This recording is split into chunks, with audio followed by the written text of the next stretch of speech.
नमस्कार। सामाजिक विकास र आध्यात्मिक ज्ञान हाम्रो अभियान समाजलाई सकारात्मक बाटोमा डोर्याउन र तपाईको आजको दिनलाई शुभ एवं माधुर्य बनाउन प्रातकालीन उषाको मधुराकसँगै सामुदायिक रेडियो सोराङकोट 104.6 मेगाहर्जमा हामी उपस्थित भइसकेका छौं। पोखराको न्युरोड स्थित स्टुडियोबाट प्रत्यक्ष र www.sorangkotkhबर.com मार्फत संसारभर सुन्न सकिने बिहान 5:30 बजेको सोराङकोट शुभ बिहानी खबरमा प्राविधिक मित्र सागरसँगै समाचार कक्षबाट म कमल पौडेल अथकको हार्दिक स्वागत छ। आज मिति 2080 साल साउन महिनाको 8 गते सोमबार, नेपाल सम्मत 1143, तदनुसार सन् 2023 जुलाई 24 तारिक आज षष्ठी तिथि। अब सुनौ शुभ बिहानी खबरका प्रमुख शीर्षकहरू। प्रधानमन्त्रीको सल्लाहकार हुँ भन्दै 45 लाख रुपियाँ ठगी गरेको आरोप, बाबु छोरा पक्राउ। सुन तस्करीमा पक्राउ परेका 6 जनामाथि अनुसन्धान गर्न 6 दिन म्याद थप। 1 वर्ष यता सुन तस्करहरूका लागि भन्सार प्रणाली अनुकूल। भन्सारमा एक सरेर जाँचकीमाथि पनि आधा दर्जन जाँचकी। कंग्रेस बैठकमा निर्वाचन प्रणाली परिवर्तन, संघीयता र धर्मनिरपेक्षता खारेजीको माग।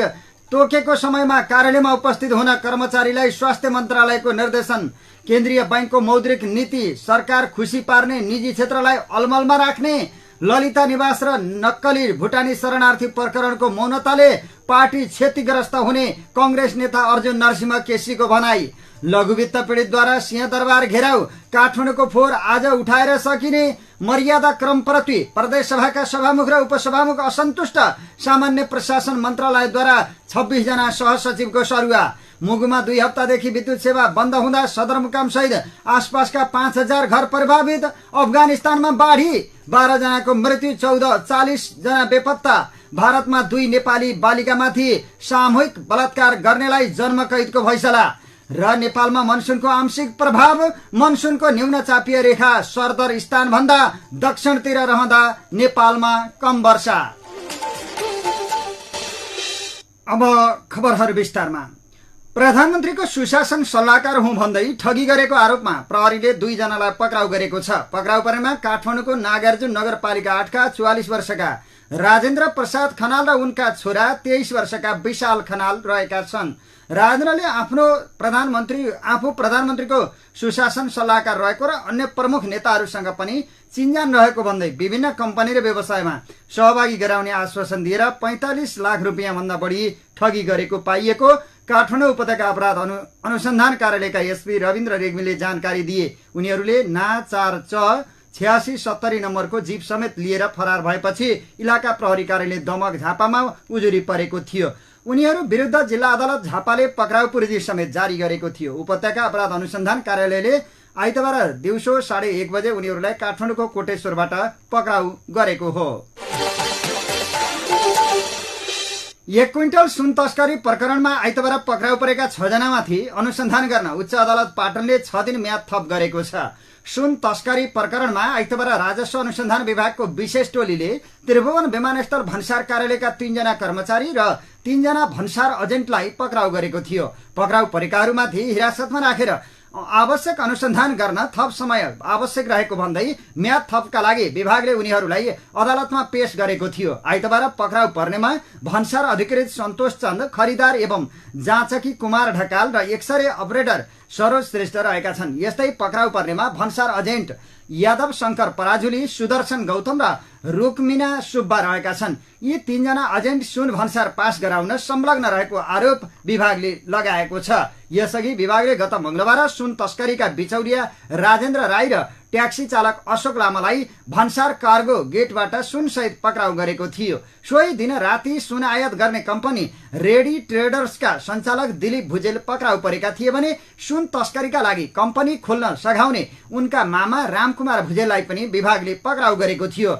राई मामा भान्जाको सहयोगमा विभागले उनीहरूलाई कम्पनी खोल्न सहजीकरण गरेका हर्कराज राई र तिब्बतियन मूलका भारतीय नागरिक थुप्तेन छिरिङ लामालाई पनि नियन्त्रणमा लिएको थियो। यस्तै सुन तस्करीमा संलग्न खोज्ने क्रममा विभागले बिहिबार नेपालमा सुन आयात गरेर वितरणमा संलग्न चीनिया नागरिक 36 वर्षीय जेक्यू याङ लिनलाई पक्राउ गरेको थियो। उनी सुन तस्करका नेपालका नाइकी रहेको अनुमान गरिएको छ।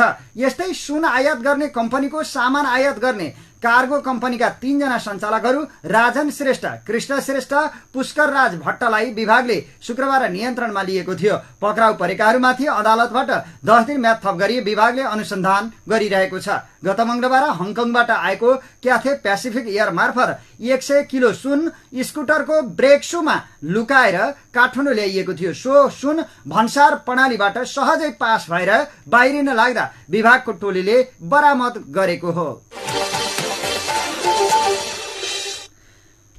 विमानस्थल भन्सार कार्यालय सिनामंगलको नेतृत्व सहसचिव अरुण पोखरेलले गर्दछन्। कार्यालय छिर्ने बित्तिकै पहिलो तलाको दक्षिण पश्चिमतर्फ उनको कार्यकक्ष छ।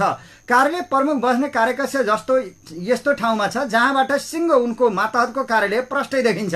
विमानस्थल भन्सारको कार्गो परिसरको मूल गेट नै उनको झ्यालबाट केही मिटरको दूरीमा पर्छ। कार्यालयका सबै कोठा एकैपल्ट आँखाले देख्न सम्भव नभए पनि प्रविधिले सहज बनाइदिएको छ। विमानस्थल भन्सार प्रमुख कार्यकक्षको भित्तामा 2 ठूला टेलिभिजन मोनिटर छन्। एकातर्फ विमानस्थल यात्रु आगमन र प्रस्थानको दर्जनौं लाइभ भिडियो आईपी क्यामेरा मार्फत रेकर्डिङ र प्रसारण भइरहेका हुन्छन्। अर्को मोनिटरमा भन्सार कार्गो भवनमा जहाजबाट माल वस्तु आएकोदेखि गेटबाट भित्रिएको बाहिरिएको प्रत्यक्ष देखिन्छ।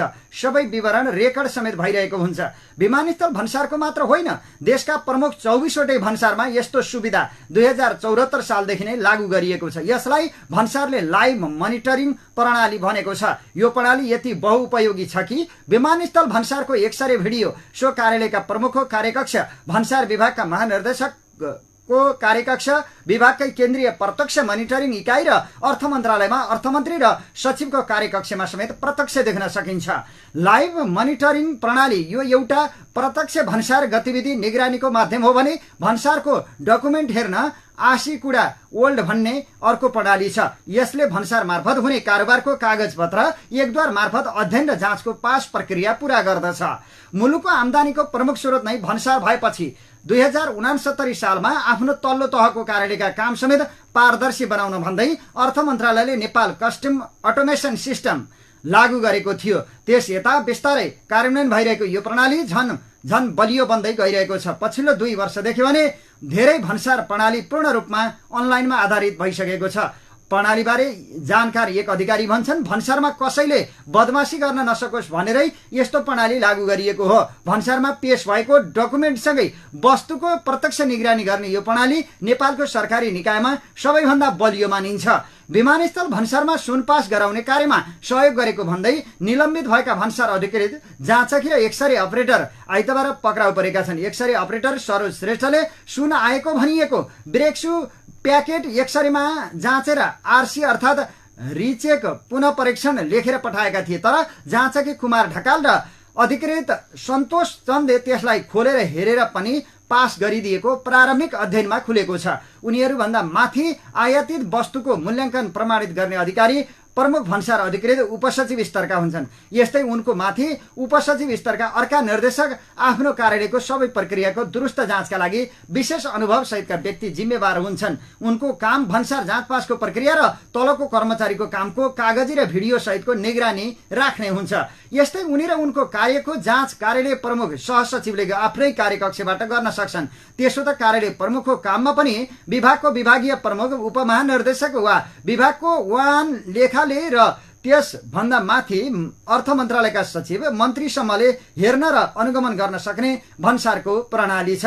कागजमा, भिडियो दृश्यमा र फिल्ममा 3 वटै तहमा दर्जनौं संख्यामा जनशक्ति र उपकरणले सुसज्जित त्रिभुवन विमानस्थल र भन्सारबाट 100 किलो बढी सुन जाँच पास भएर बाहिरिएपछि धेरैजना आश्चर्यचकित भएका छन्। तर यसका लागि पछाडि संगठित तस्करीलाई बल पुग्ने केही अनुकूलताहरू पक्कै छन्। अनुकूलता 1 हो, मंगलबार विमानस्थल भन्सार शाखाका सुन जाँच गर्ने, शाखाका मूल्याङ्कन गर्ने अधिकृत थिए उपसचिव श्रीधर टण्डन।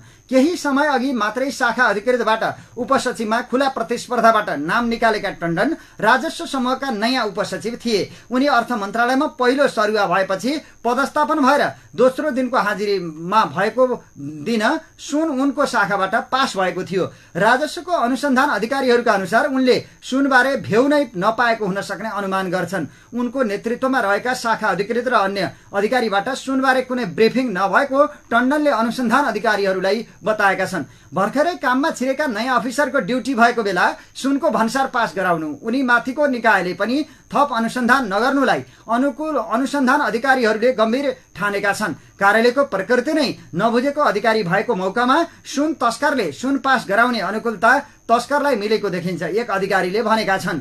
अनुकूलता नम्बर 2, जुन दिन सुनको भन्सार पास भयो यो दिन त्रिभुवन विमानस्थल भन्सार कार्यालय नेतृत्वविहीन थियो। त्रिभुवन विमानस्थल भन्सार प्रमुख अरुण पोखरेल 2 महिना छुट्टीमा बसेका थिए। 10 पुस 2079 मा विद्युतीय चुरोट भेपमा राखेर विमानस्थलबाट 9.5 किलो सुन तस्करी भएको प्रकरणमा अनुसन्धान सुरु भएपछि उनी बिदामा बसेका हुन्। प्रहरीको केन्द्रीय अनुसन्धान ब्युरोलाई आफैले सुन तस्करीमा अनुसन्धान गर्न पत्राचार गरेका पोखरेल सिआइबीले बयान लिएपछि स्वास्थ्यलाई कारण देखाउँदै आकस्मिक लामो बिदामा बसे। ढाड दुखेको भन्दै थेरापी गर्न उनले विभागबाट बिदा स्वीकृत गराएका थिए। उनको बिदा 14 भदौसम्मका लागि 17 असारमा स्वीकृत भएको छ। मलाई तनाव भयो, मेडिटेसन गर्नु पर्यो भन्दै बिदा माग भएको थियो। असार 17 गतेबाट लागू हुने गरी उनको बिदा स्वीकृत भएको छ। विभाग स्रोतले भन्यो 10 पुस 2079 मा फ्लाइ दुबईको उडानबाट नेपाल आएका चिनिया यात्रु ली हानसोङले ल्याएको भेप विमानस्थल भन्सारले जफत गरेको थियो। भन्सारको स्टोर कोठामा रहेको भेप भित्र करिब 9.5 किलो सुन रहेको थाहा पाएपछि भन्सारकै कर्मचारीहरू उक्त भेप साटफेर गरेर सुन बिक्री गरेका थिए। स्टोरबाट पहिले राखिएको भेप साटिएपछि तस्करीका लागि ल्याइएको सुनमा गोलमाल भएको भन्दै भन्सार विभागले अनुसन्धान थालेको थियो। सो प्रकरणमा थप अनुसन्धानका लागि पोखरेलले नै सिआइबीलाई पत्राचार गरेका थिए। पोखरेलले कार्यालय छाडेपछि त्रिभुवन विमानस्थल भन्सार कार्यालयका निमित्त प्रमुखको जिम्मा उपसचिव मध्ये वरिष्ठ नारद गौतमलाई दिएको थियो। आफ्नो दरबन्दी रहेको कार्यालयमा यति ठूलो सुन प्रकरण हुँदा पनि उनी भन्सारको सम्पर्कमा छैनन्। कार्यालय प्रमुखको अनुपस्थितिमा भन्सार कार्यालय अव्यवस्थित त थियो नै, कामको पारदर्शितामा पनि प्रश्न उठ्ने अवस्था बन्यो। अरुण पोखरेलले कार्यालयबाट बिदा लिएको 17 असार यताको 5 वटा आयातमा 980 थान ब्रेक सु नेपाल भित्रिएको देखिएको छ, जसको कुल तौल 879 किलो छ। उनले बिदा स्वीकृत गराएको भोलिपल्ट असारको 18, 21, 24, 27 र साउन 2 गते ब्रेक सु भित्रिएको थियो। नेपालमै रहने भनी बिदा स्वीकृत गराएका भन्सार प्रमुख पोखरेल यति बेला दुबईमा रहेको स्रोतले बताएको छ। यस्तै अनुकूलता नम्बर 3 हो। संयोग जस्तो देखिए पनि विमानस्थलमा सुनको ठूलो अपरेसन चल्दै गर्दा विमानस्थलका सुरक्षा प्रमुख पनि बिदामा थिए। विमानस्थल सुरक्षा प्रहरी कार्यालयका अनुसार प्रमुख डीआईजी अर्जुन चन्द्र ठकुरी मंगलबार दिउँसो गरिएको अपरेसनकै दिनदेखि बिदामा बसेका थिए। एक साताको उनको बिदा काठमाडौँ उपत्यका प्रहरी कार्यालय रानीपोखरीबाट स्वीकृत भएको थियो। स्रोतले भन्यो उनले घरयासी कामका लागि भन्दै बिदा माग गरेका थिए। यो उनको नियमित बिदा हो। प्राप्त विवरणहरूको विमानस्थलबाट भटाभट सुन भित्री रहेको बेला विमानस्थल सुरक्षा प्रमुख अनुपस्थित रहनुले सुरक्षाको हिसाबले तस्करको मनोबल बढाएको विश्लेषण समेत भइरहेको छ। यस्तै अनुकूलता नम्बर 4 हो। अर्थ मन्त्रालयले बजेटको मुखैमा देशको राजस्वको प्रमुख स्रोत भन्सार विभाग प्रमुख विहीन बनाएर राख्यो। भन्सार बारे खासै ज्ञान नभएका त्यस अघिका महानिर्देशक चक्रबहादुर बुढा 30 वैशाख 2080 मा आफ्नै जोड बलले सरुवा मागेर हिँडेपछि विभाग 17 जेठसम्म नेतृत्वविहीन छ। विभागको कामो जिम्मेवारी उपमहानिर्देशक सेमन्त पोखरेललाई दिइयो। अचम्म के छ भने सुन तस्करीमा जोडिएको कम्पनी रेडी ट्रेडर्सले विभाग नेतृत्वविहीन भएको तेस्रो दिन 3 जेठमा पहिलो पटक वस्तु आयात सुरु गरेको थियो। प्राप्त विवरण अनुसार कम्पनीले पहिलो पटक 17 मे 2023 मा 66 किलो तौलको 200 थान दारी काट्ने सेभर नेपाल भित्राएको थियो। त्यसै त 28 पटकको आयात मार्फत दारी काट्ने मेसिन, ब्रेक सु र मोटर आयात सो कम्पनीले गरेको छ। यस बीचमा 17 जेठमा विभागको महानिर्देशकमा अर्थ मन्त्रालयले शोभाकान्त पौडेललाई पठाएको थियो। यस्तै अनुकूलता नम्बर 5 हो। लाइभ मनिटरिङ प्रणाली अर्थमन्त्री र अर्थ र राजस्व दुवै सचिवले हेर्ने मिल्ने गरी तयार गरिएको प्रणाली हो। तर अचम्म 1 वर्षदेखि यो प्रणाली अर्थ मन्त्रालयमा टुटेको र विभागमा मात्रै कायम रहेको भेटिएको छ। मातहतको विभागलाई समेत नियमन गर्नुपर्ने प्रणाली प्राविधिक कारण देखाएर मन्त्री सचिवहरूसँग विच्छेद गरिएको छ। भन्सार स्रोत भन्छ आशी कुँडा प्रणाली स्लो भएको भनिएपछि प्रत्यक्ष आइपी भिडियो मोनिटरिङ प्रणाली अर्थ मन्त्रालयबाट छुट्याइएको छ। एक अधिकारीका अनुसार मातहतका भन्सार कार्यालयहरूले करिब 3 महिनाको भिडियो रेकर्ड र फोटो सुरक्षित राख्ने र परिआएको खण्डमा पेश गर्ने गरी अर्थबाट सो प्रणालीको विच्छेद गरिएको थियो। अर्थ मन्त्रालयका प्रवक्ता धनीराम शर्माले यस विषयमा अनभिज्ञता प्रकट गरेका छन्। यस्तै अनुकूलता नम्बर 6 हो। गत मङ्गलबार सुन सहित विमानस्थल भन्सार गेटमा पक्राउ परे राजेन्द्र राई उनै व्यक्ति हुन् जो सुनको जाँच पास गराउनका लागि भन्सार एजेन्टको रूपमा जाँच पास क्षेत्रमा प्रवेश गर्थे, तर उनी भन्सार एजेन्ट नभई एजेन्ट बताउने बिचौलिया हुन्। बाहिरबाट ग्राहकको काम लिएर जाने, केही रकम कमिसन दिलाउने र काम फत्ते गरेर भाग्ने राई यसअघि पनि सुन तस्करीकै कारण थुनामा परेको उनीहरूलाई चिन्नेहरूले बताउँछन्। भन्सार एजेन्टलाई ज्ञापन पत्र भर्ने एपेक्स भन्सार एजेन्टलाई प्रज्ञापन पत्र भर्ने एक्सेस हुन्छ। एक जानकार भन्छन् राईसँग यस्तो केही थिएन। पहिले एजेन्टका प्रतिनिधि थिए, तर सुन प्रकरणमा परेपछि त्यो पनि खोसिएको थियो। सुन तस्करीका पटके भनेर सिनामङ्गल क्षेत्रमा चिनिने राईलाई भन्सार कार्यालयमा सजिलै पहुँच थियो। काठमाडौँसम्म सुन ल्याउन भन्सार प्रणाली प्रयोग नेपालमा हुने सुन तस्करीमा काठमाडौँसम्म ल्याएर भण्डारण गर्ने र त्यहाँबाट वितरण गर्ने गरी 2 तरिकाबाट अवलम्बन गरिएको प्रारम्भिक अनुसन्धानमा देखिएको छ, जसमा फितलो बनाइएको भन्सार प्रणालीको प्रयोग गरेको हुन सक्ने अनुसन्धान अधिकारीहरूले बताएका छन्। काठमाडौँमा तस्करीको सुन जम्मा पारिसकेपछि भने आन्तरिक र बाह्य वितरणमा सुरक्षा संयन्त्रको भूमिका शङ्कास्पद देखिएको छ। 5 दिनदेखि जारी नेपाली कांग्रेसको केन्द्रीय समिति बैठकमा निर्वाचन प्रणाली परिवर्तन, संघीयता र धर्मनिरपेक्षता खारेजका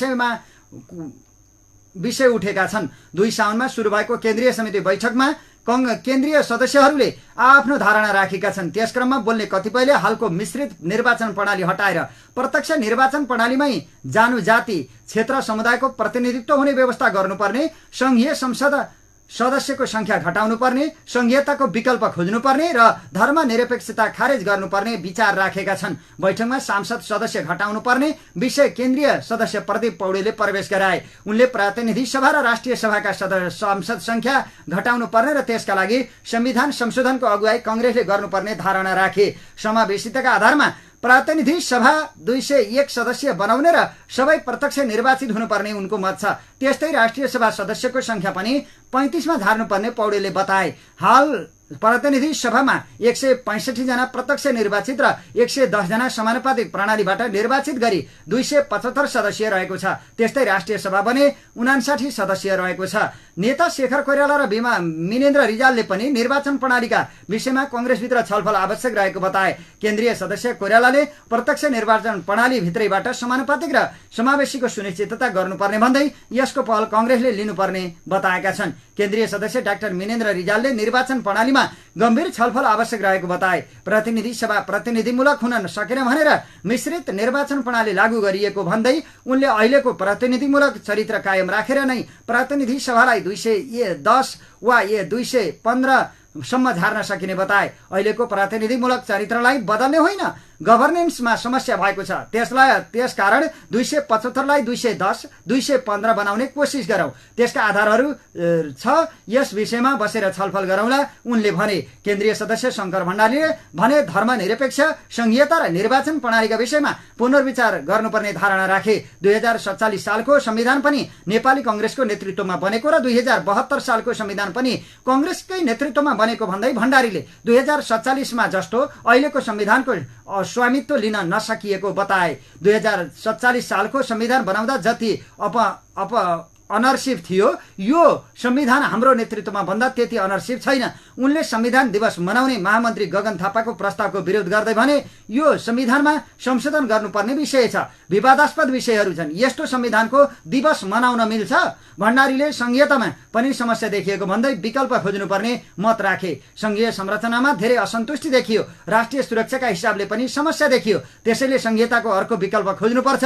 निर्वाचन प्रणालीका बारेमा पनि पुनर्विचार गर्नुपर्छ उनले उनले भनेका छन्। भण्डारीलाई समर्थन गर्दै केन्द्रीय सदस्य चन्द्रबहादुर केसी र भीम पराजुलीले पनि हिन्दू राष्ट्रको पक्षमा धारणा राखेका छन्। पराजुलीले 94% ओमकार परिवार रहेकाले धार्मिक स्वतन्त्रता सहितको वैदिक सनातन धर्मको पक्षमा कांग्रेस उभिनुपर्ने बताएका छन्। कांग्रेसले धर्म र संस्कृति विभाग छुट्टै गठन गर्नुपर्दछ उनले भने। केन्द्रीय सदस्य चन्द्रबहादुर केसी धार्मिक स्वतन्त्रता सहितको सनातन वैदिक राष्ट्रको पक्षमा पार्टी देखिनुपर्ने मत राखेका छन्। केन्द्रीय सदस्य तारामान गुरुङले प्रदेशको सरकार र संसदलाई जनताले मन नपराएको बताएका छन्। प्रदेशको सरकार र सांसद गाउँ घर घरमा मन पराइएको छैन, रुचाइएको छैन। उनले भने वर्तमान निर्वाचन प्रणालीबाट बहुमत ल्याउन सम्भव नभएका कारण चुनाव अघि गठबन्धन गर्नुपर्ने र गर्न नहुने विषयमा पनि नेताहरूबीच मतभिन्नता रहेको छ।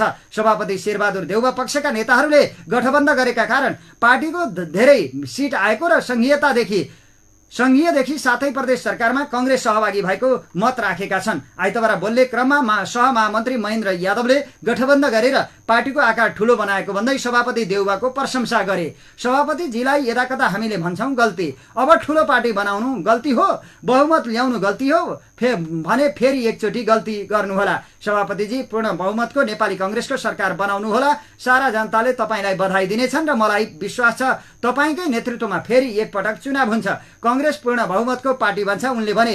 देउवा पक्षकी केन्द्रीय सदस्य पुष्पा भुषालले निर्वाचन प्रणालीका कारण चुनाव अघि गठबन्धन गर्नुपर्ने बाध्यता रहेको बताइन्। मिश्रित निर्वाचन प्रणाली अपनाउने अनि गठबन्धनमा जान डराउने बैठकमा भुषालले भनिन्, यो प्रणाली राखेर गठबन्धनको विरोध गर्नु हुँदैन कि त अब मिश्रित निर्वाचित प्रणालीलाई प्रत्यक्षतर्फ जाउँ।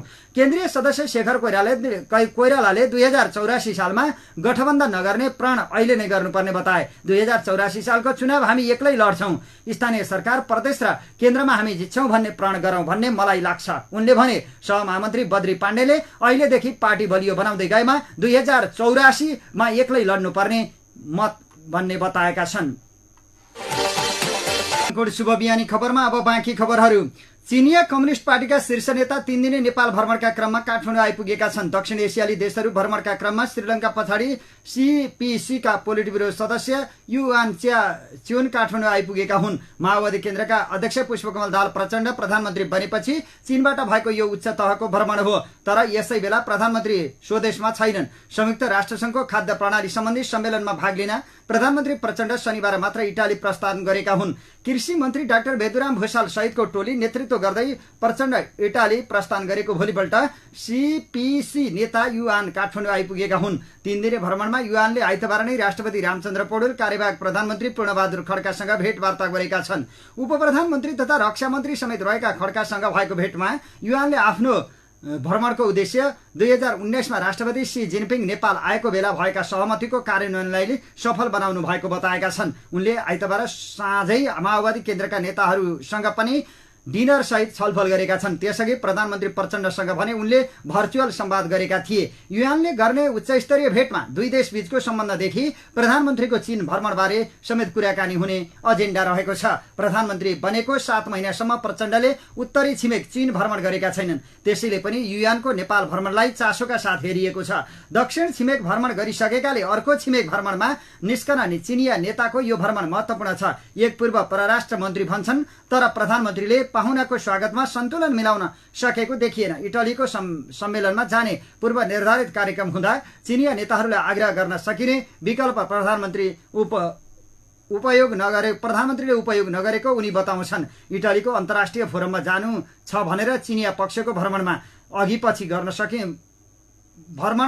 गर्न सकिन्थ्यो, तर प्रधानमन्त्रीले त्यसो गरेको देखिएन, ती पूर्व राष्ट्रमन्त्री भन्दछन्। जबकि प्रधानमन्त्री प्रचण्ड आफै पनि भारत लगत्तै चीन भ्रमणमा निस्कने वातावरण बनाइरहेका थिए। उपप्रधान एवं गृहमन्त्री नारायण काजी श्रेष्ठले गएको 18 असारसम्म गरेको 5 दिने चीन भ्रमणमा प्रचण्डकै भ्रमणबारे कुरा गरेका थिए। त्यसको 1 महिना अगाडि माओवादी केन्द्रका उपाध्यक्ष अग्नि सापकोटा नेतृत्वमा माओवादीका नेताहरूले चीन भ्रमण गरेका थिए। तर चीनकै शीर्ष नेता नेपाल आउँदा भने प्रधानमन्त्री प्रचण्डले संवाद गर्न पाएनन्। अर्का एक पूर्व परराष्ट्र मन्त्री भने प्रधानमन्त्रीसँग भेट नहुँदैमा वातावरण नबिग्रने तर्क गर्छन्। पक्कै पनि चीनबाट भएको यो शीर्ष भ्रमण हो, तर प्रधानमन्त्री इटली जाने पूर्व निर्धारित कार्यक्रम रहेको चीनले पनि बुझ्छ, उनको विश्वास छ। माओवादीका दोस्रो तहकै नेताहरूको पनि चिनिया पक्षसँग राम्रो सम्बन्ध भएकाले प्रधानमन्त्री एवं पार्टी अध्यक्षसँग भेट नहुँदैमा फरक नपर्ने ती पूर्व परराष्ट्र मन्त्री बताउँछन्। नेपालमै हुँदा कुनै जिल्लातिर गएर नभेटेको होइन, विदेश भ्रमणमै हुँदा त कूटनीतिमा धेरै फरक पर्दैन उनी भन्दछन्। नेकपा एकीकृत समाजवादीका अध्यक्ष माधव कुमार नेपालले कम्युनिस्ट पार्टीहरूलाई एक ठाउँमा ल्याउने कुरामा हरेस खान नहुने बताएका छन्। नेपाल कम्युनिस्ट पार्टीका संस्थापक पुष्पलाल श्रेष्ठको 45औं स्मृति दिवसको अवसरमा हिजो कीर्तिपुरमा भएको कार्यक्रममा अध्यक्ष नेपालले कम्युनिस्ट पार्टीहरू आफ्नो पसल थापेर बसेको भन्दै सबैलाई एक ठाउँमा ल्याउन जरुरी रहेको बताएका हुन्। उनले कम्युनिस्टहरू जति धेरै विभाजित हुन्छन् त्यति धेरै नोक्सान हुने उनको भनाइ छ। उनले भने कमरेड वामदेव गौतमले कम्युनिस्ट पार्टी व्यक्ति शक्तिलाई मिलाऊ भनेर छोड दिनुभयो। सबै कम्युनिस्ट पार्टीहरू आफ्ना पसल थापेर बसेका छन्, आफ्नै पाराले चलिरहेका छन्। कम्युनिस्ट पार्टीहरूलाई एकताबद्ध गर्नुपर्छ। जति हामी विभाजित बन्छौं त्यति धेरै नोक्सान हुन्छ। कम्युनिस्ट आन्दोलनको एकताबद्ध बनाउनका निम्ति हाम्रो तर्फबाट प्रयत्न हुनेछ। अध्यक्ष नेपालले कम्युनिस्ट आन्दोलनलाई एकताबद्ध गराउन आफू सकारात्मक रहेको बताएका छन्। नेपाली कांग्रेसका नेता अर्जुन नरसिंह केसीले ललिता निवास र नक्कली भुटानी शरणार्थी प्रकरणमा पार्टीले लिएको मौनताले पार्टीले क्षति बेहोर्नुपर्ने बताएका छन्। केन्द्रीय समितिको बैठकमा बोल्ने क्रममा नेता केसीले यी दुई विषयमा मौन रहेका कारण पार्टीमाथि भ्रष्टाचारको संरक्षक रहेको आरोप लाग्ने गरेको सुनाए। यसको विरुद्ध आन्दोलनको नेतृत्व कांग्रेसले नै गर्नुपर्छ। ललिता निवास र नक्कली भुटानी शरणार्थी काण्डमा हाम्रो मौनताले पार्टी क्षतिग्रस्त हुन्छ भन्ने कुरा नभुलौं, केसीले भने। त्रिभुवन विमानस्थलबाट बरामद भएको सुनले कौतूहलमय सनसनी उब्जेको उनले पार्टी बैठकमा बताए। भरियालाई मात्र पक्राउ गरेर यसको पछाडि रहेका शक्ति केन्द्रलाई जोगाउने धृष्टता गर्न हुँदैन उनले भने। नेपाल तस्कर र भ्रष्टहरूको स्वर्ग हुन थालेको र गम्भीर संकटको चक्रव्यूहमा संकटको पासोतिर उन्मुख रहेको केसीले बताएका छन्। सभामुख पद गुमेको प्रति केसीले नेतृत्वसँग जवाफ माग गरेका छन्। सभामुख पद कसरी गुम्यो? एमाले नेतृत्वको निरङ्कुशताका विरुद्धमा एउटै मिसन लिएर जुटेका प्रचण्ड र माधव नेपाल पनि किन हामीबाट अलगिनु पर्ने स्थिति आयो? केसीले बैठकमा प्रश्न राखे। गठबन्धन टुट्ने अवस्था पुग्दा समेत पार्टी बैठकको महत्व नदेखिएको प्रति उनले आश्चर्यता प्रकट गरे। पदाधिकारी समेतलाई किन अलग गराइयो? यसको जिम्मेवार को? बैठकमा केसीले भने। एक वर्षको अवधिमा मुलुकमा धेरैवटा गम्भीर घटना र परिस्थिति उत्पन्न भए पनि केन्द्रीय समितिको बैठक आह्वान नगरेको प्रति केसीले बैठकमा असन्तुष्टि व्यक्त गरेका छन्।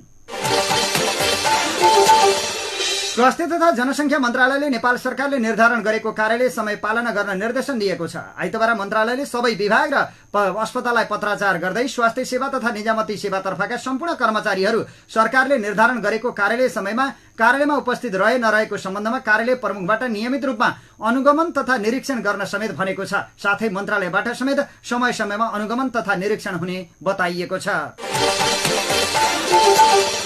केन्द्रीय बैंकले आइतबार चालू आर्थिक वर्षको मौद्रिक नीति सार्वजनिक गरेको छ। सरकारको वित्त नीति बजेट आएसँगै मौद्रिक नीतिमा केन्द्रित भएको केन्द्रीय बैंकले सरकारले लिएको वित्त नीतिलाई नै सपोर्ट गर्ने गरी मौद्रिक नीति ल्याएको हो। चालू आर्थिक वर्षको बजेट मार्फत सरकारले 6% को आर्थिक वृद्धि दरको लक्ष्य राखेको छ।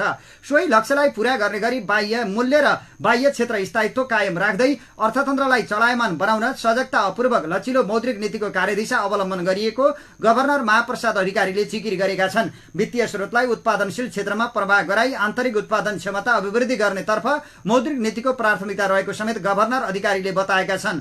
ठूला कर्जाहरूको अनुगमन नियमन तथा सुपरिवेक्षणलाई प्रभावकारी बनाउने, कर्जाको अधिकेन्द्रीकरण कम गर्दै लैजाने, साना तथा मझौला उत्पादनशील कर्जालाई प्राथमिकता दिने र कर्जाको गुणस्तर तथा पहुँच अभिवृद्धि गरी वित्तीय स्थायित्व प्रवर्धन गर्नेतर्फ मौद्रिक नीतिलाई सहयोग पुग्ने गरी नियामकीय नीतिहरू तर्जुमा गरिएको उनले बताएका छन्। उत्पादन केन्द्रित मौद्रिक नीति अवलम्बन गरिएको भन्दै गभर्नर अधिकारीले ब्याज दर घट्ने गरी बैंक नीतिगत दर र ब्याज दर कोरिडोरहरूलाई परिमार्जन गरिएको बताएका छन्। यस्तै घर जग्गा, धितो पत्र, बजार र सवारी कर्जा जस्तो क्षेत्रमा जाने कर्जाको उच्च जोखिम भार कायम गरिएको भन्दै विरोध भइरहेका बेला यो समस्यालाई समेत सम्बोधन गर्दै जोखिम भारको नीतिमा पनि परिमार्जन गर्ने नीति राष्ट्र बैंकले लिएको छ। यद्यपि 150% सम्म पुर्याइएको जोखिम भार कति घट्दो छ सो भने मौद्रिक नीतिमा खुलाइएको छैन।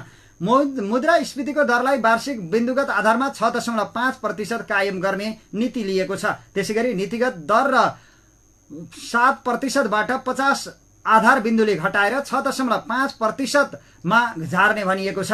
बैंक दरलाई 7.5% मा यथावत राख्दै निक्षेप संकलन बोल कबोल दरलाई 5.5% बाट घटाएर 4.5% कायम गर्ने भनिएको छ। केन्द्रीय बैंकले सञ्चालन लक्ष्यको रूपमा लिएको भारित औसत अन्तर्बैङ्क ब्याज दर बैंक दरभन्दा उच्च र निक्षेप संकलन दरभन्दा न्यून भएमा दोस्रो बजार कारोबार र निक्षेप संकलन बोल कबोल खुल्ला गरिने भनिएको छ। बैंक दरमा स्थायी तरलता सुविधा र नीतिगत दरमा ओभरनाइट तरल सुविधा उपलब्ध हुने व्यवस्था गराइनेछ पनि भनिएको छ। सरङकोट शुभ बिहानी खबरमा अब बाँकी खबरहरू। नेकपा एमाले निकट अनेरा सोबीले शैक्षिक संस्थामा तालाबन्दी नगर्ने घोषणा गरेको छ। अनेरा सोबीले काठमाडौँमा गरेको पत्रकार भेटघाट कार्यक्रममा अबदेखि कुनै पनि विश्वविद्यालय तथा क्याम्पसमा तालाबन्दीका कुनै पनि कार्यक्रम नगर्ने संगठनका अध्यक्ष समीक बडालले बताएका हुन्। अहिले तालाबन्दीका कारणले विश्वविद्यालय र क्याम्पस अस्तव्यस्त भएका छन्। उनले भने अबदेखि अखिलले कुनै पनि शैक्षिक संस्थामा तालाबन्दी गर्दैन। तल्लो कमिटीलाई तालाबन्दी नगर्न हामीले निर्देशन दिइसकेका छौं। अहिले नेपाल संस्कृत विश्वविद्यालय र पूर्वाञ्चल विश्वविद्यालयमा विभिन्न विद्यार्थी संगठनले तालाबन्दी गरिरहेका छन्। अध्यक्ष बडालले तालाबन्दीका कारण विद्यार्थीको पठन पाठन सहित विश्वविद्यालय र क्याम्पस अस्तव्यस्त बन्ने भएकाले तालाबन्दीको विकल्पका रूपमा अन्य आन्दोलन गर्ने बताएका छन्।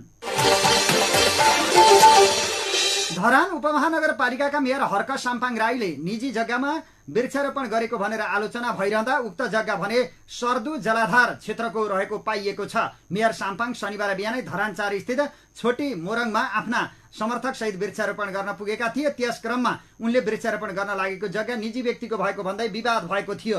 जग्गा धनी रोशन अधिकारीको परिवारले साम्पाङलाई त्यहाँ बिरुवा नरोप्न र रोपे फाल्दिने चेतावनी दिएका थिए। सोही मुद्दामा अहिले पनि हर्क साम्पाङका समर्थक र विरोधीहरू एक आपसमा आरोप प्रत्यारोप गरिरहेका छन्। तर सरोकार वारालले भने उक्त जग्गा सार्दु जलाधार क्षेत्रको भएको भन्दै सट्टा भर्ना दिइसकेको जग्गा रहेको बताएका छन्। त्यो जग्गा सट्टा भर्ना पाइसकेको प्रमाण पुगेको छ।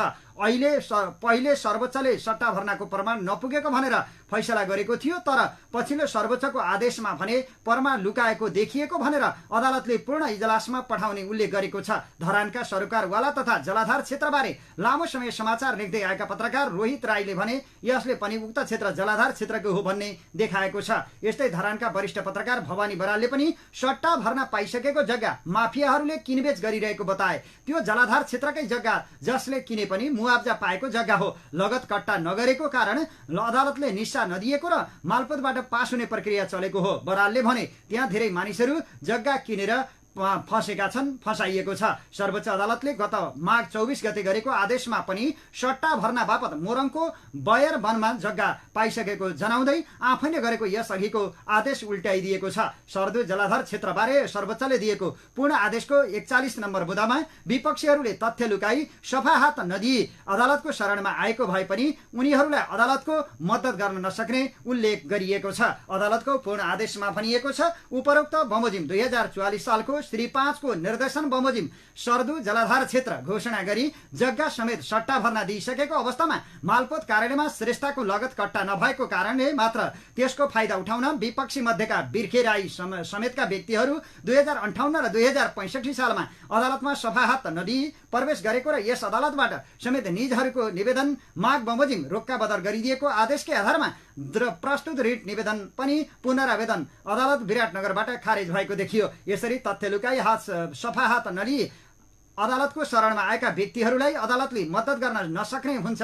तर सर्वोच्च अदालतबाट निर्णय भइसकेको कारण तत्कालीन पुनरावेदन अदालतले निषेधाज्ञाको निवेदन खारेज गरेको देखियो। उक्त आदेशमा विगतमा भएका 2 वटा फैसलासँग राय बजाइएको छ भने अन्तिम फैसलाका लागि पूर्ण इजलासमा लैजान भनिएको छ। तत्कालीन गाविसहरू बाँझगरा 9 र विष्णुपादका 7 को पुरै जग्गा विवादको निरूपण नभएसम्म रोक्का राख्न पनि आदेश दिइएको छ।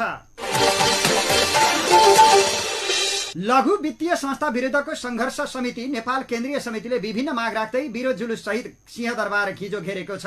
उनीहरूले नव सामन्तीको रूपमा स्थापित लघु वित्तीय संस्थाहरू खारेज गर्न, लघु वित्तीय संस्थाहरूद्वारा लगाइएको सामूहिक ऋण मिनाहा गर्न, गरिब किसानहरूलाई निःशुल्क ऋण प्रदान गर्न, आवश्यकता र क्षमतामा आधारित काम र दामको व्यवस्था गर्न तथा समाजवादी अर्थतन्त्रको विकास गर्न माग गरेका छन्। माइतीघर मण्डलबाट जुलुस सहित थापाथली, त्रिपुरेश्वर, सुन्धारा, जमल घण्टा गराउँदै भद्रकाली पुगी कोण सभामा उनीहरू सहभागी भएका थिए।